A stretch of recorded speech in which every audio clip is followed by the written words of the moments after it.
السلام علیکم ورحمۃ اللہ وبرکاتہ۔ بسم اللہ الرحمن الرحیم۔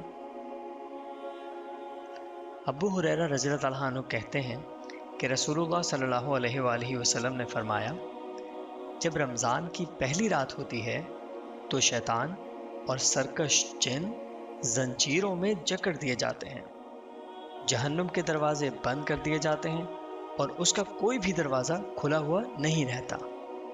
جنت کے دروازے کھول دیے جاتے ہیں اور اس کا کوئی بھی دروازہ بند نہیں رہتا۔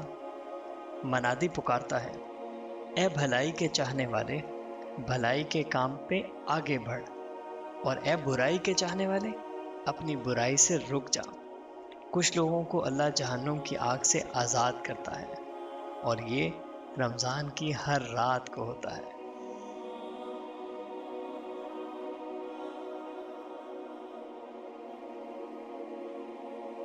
سنن ابن ماجہ 1642۔